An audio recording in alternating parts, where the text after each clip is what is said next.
El libro tiene ojos, tacto, olfato. Hace preguntas y hace señas. Puede ser una esponja que me absorbe o un interlocutor vacío de prejuicios.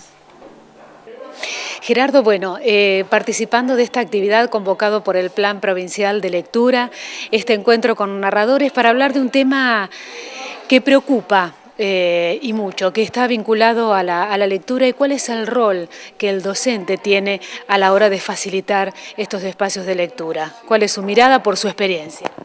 Depende de dos cuestiones fundamentales.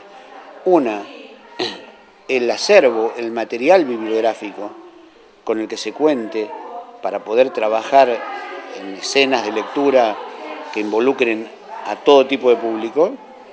Y dos, la mirada que tienen estos facilitadores, sean maestros, bibliotecarios, promotores, etcétera, en relacionar ese material con la experiencia vital cotidiana de los chicos. Cuando digo chicos, digo desde los muy pequeños hasta los jóvenes, porque hay gente que piensa que esto vale la pena en los primeros años de primaria o en preescolar, pero que después ya están grandes y no. Yo creo que esto es importante en todas las etapas de formación del individuo. Inclusive en la universidad debería haber espacios en donde la gente lea por leer y donde se sigan informando acerca de las posibilidades que están perdiendo por no reconocer realmente cuál es el rol del lector.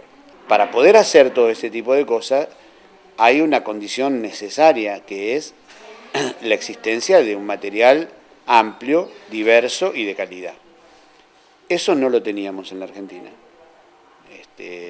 Y espero que esto no se lea como una propaganda, porque ahora de repente cualquier palabra que uno dice después se la traducen, ¿no? No existían, esto es objetivo. O sea, yo tengo haciendo esto hace muchos años y a mí me producía mucho dolor llegar a escuelas de distintos lugares de la República, cargar mi material, en aquel entonces estaba más joven y cargaba más cosas, y los maestros encantados, pero de repente me decían, bueno, ¿va a dejar todo esto? No, esto es mío. No, entonces olvídese porque acá no hay nada. Me pasó, te puedo nombrar hasta los pueblos, Amaicha del Valle, en Tucumán. Me pasó en Santiago del Estero, me pasó en Chubut. Y bueno, y ahora donde vayas, hay bibliotecas. Y hay libros muy buenos. Y siguen llegando y llegando materiales para jardín, primaria, secundaria. Y ahora el asunto es, ¿y qué vamos a hacer con todo esto?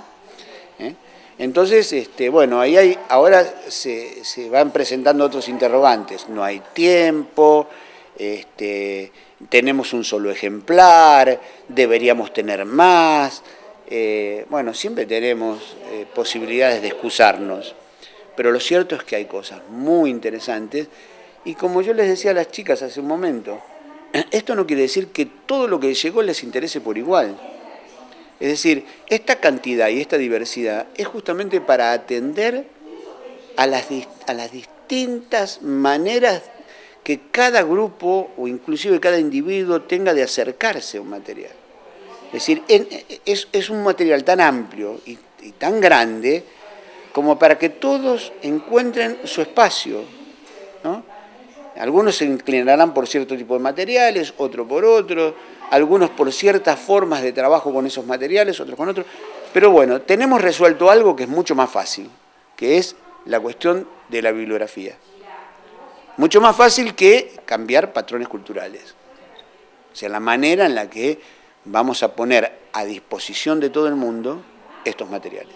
Gerardo, frente a esta gran diversidad de material, como usted plantea, a lo que si sumamos la red, internet y demás, se amplía muchísimo más, ¿qué brújula le doy al docente? Digo, ¿cómo orientarlo a la hora de la selección? ¿Qué tips, qué herramientas puede tener en su mano para, bueno, poder acercar a este joven que pareciera le cuesta acercarse a la lectura? Bueno, la primera cuestión que planteamos, y lo hicimos acá de manera práctica, es tender puentes entre el mundo del habla y el mundo de la escritura. Es decir, yo no puedo, con una visión culturosa, pretender que la gente se acerque a la excelencia de determinados autores simplemente porque así nos los dice el canon. ¿no? Entonces, ¿cómo no leíste a fulano de tal? ¿Cómo no leí? Como me dijo un muchacho alguna vez, mire, me han dicho que cómo no leí tal cosa, y yo dije, bueno, tengo 20 años y no me he muerto. Fíjese, no hay problema, ¿no? Entonces, tender puentes quiere decir ver cómo se pueden abrir diálogos desde la experiencia de cada uno y su uso del lenguaje, con este lenguaje de la escritura, que es un lenguaje que tiene puntos de coincidencia, pero también fuertes disidencias con el mundo de la oralidad. Y bueno, hay que elegir qué textos, hay que elegir cómo leerlos, hay que elegir cómo abrir espacios de conversación, porque esto está en las escuelas no para que la gente se mantenga en silencio, sino para que hable cada vez más. Entonces también hay que renovarse no solamente en las prácticas, sino en la manera de concebir lo que significa el trabajo en la escuela. Es decir, para muchos docentes, tener un grupo de gente que está conversando y que está hasta discutiendo y de repente es como desorden, es idea de desorden, ¿no? Tenemos tan introyectada esta cosa de que el mejor grupo es aquel que está calladito, concentrado, decían cuando yo era chico, mirando la nuca del compañero de adelante, y lo otro es una cosa, un divertimento, algo, y eso hasta los propios niños van introyectando esa imagen. Miren, yo en una época hice un proyecto muy interesante en el sur, en Chubut, que pude sostenerlo en el tiempo durante 6 meses. Yo iba al mismo pueblo, a las mismas escuelas, trabajaba con los mismos docentes y con los niños. Y a la segunda o tercera visita, unos niños me dijeron, venga, ¿por qué no viene más seguido? Y dije, ¿por qué? Porque cuando usted viene no hacemos nada. Y habían hecho un montón de cosas.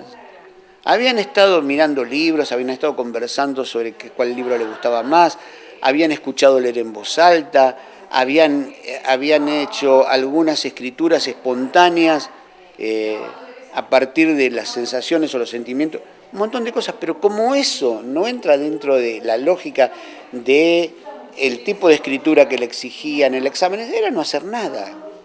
Entonces, hay que pensar esto en toda su dimensión. Es algo que, como te dije hace un momento, es difícil pero no imposible. El libro me provoca, me arranca confecciones, y yo le escribo notas en los márgenes.